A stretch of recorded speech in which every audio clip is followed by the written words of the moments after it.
behind you, Paul.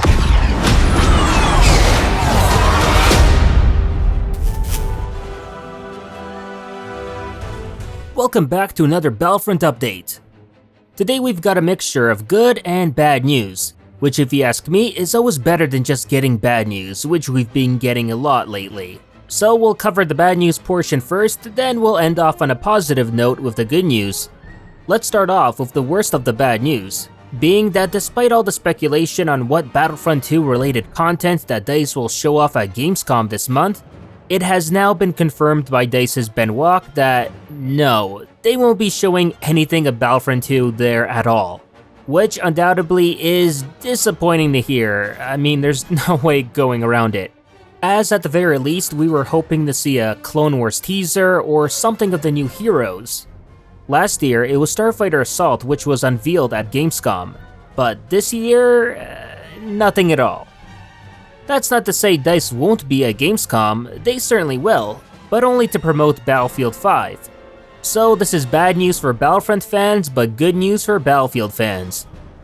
Ben Walk didn't stop there, as when he was asked by players if DICE had any intention of releasing the New Hope skin of Han Solo or the Death Star 2 skin of Luke Skywalker from Battlefront 2015, he gave an answer suggesting that these skins don't exist and were merely a piece of artwork or something like that.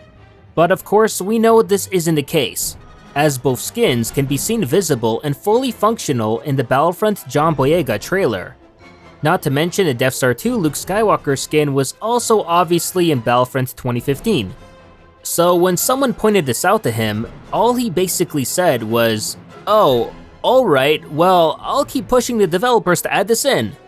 Which honestly just shows us that Ben isn't really in the know on everything going on within the game, considering he isn't a developer and only took the community manager job a few months ago. Still, it's pretty weird why DICE would completely ignore these skins, especially when it would allow them to make some money through microtransactions. But alright, enough of that, now let's get into the good news. For starters, we now know the prices of the new heroes, such as Obi-Wan Kenobi and General Grievous.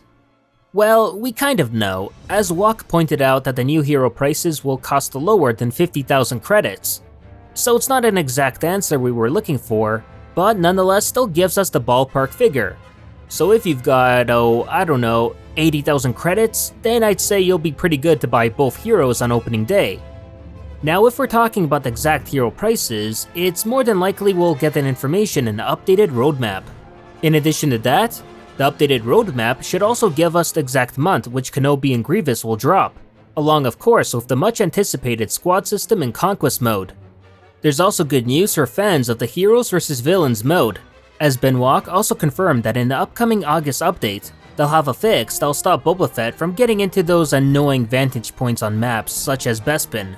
This is something that a lot of people have been complaining about for a while now, as certain players hiding around using map exploits stopped a lot of people from enjoying the game mode as a result.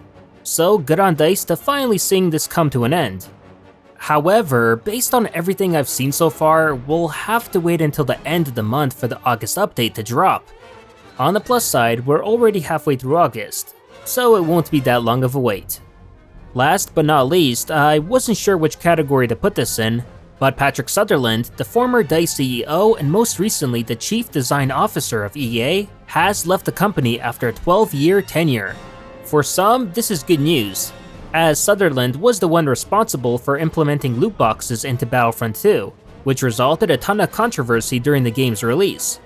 However, for others, this could also be seen as bad news, as Söderlund was also responsible for Battlefield 5 neglecting historical accuracy in order to force women into a World War II shooter, which, well, also caused controversy.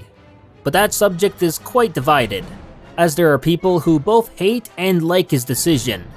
At least one thing is for sure, Söderlund won't be laying a finger on Battlefront 3, if there even will be one at all. But that'll do it for this Battlefront update. As always, if you enjoyed this video, please like it, share it, and subscribe to the channel to not only support it, but keep up with Star Wars news, gaming, and canon lore released every week. And consider following me on Twitter and Facebook to never miss out on the latest Star Wars related content. Thanks for watching and may the Force be with you.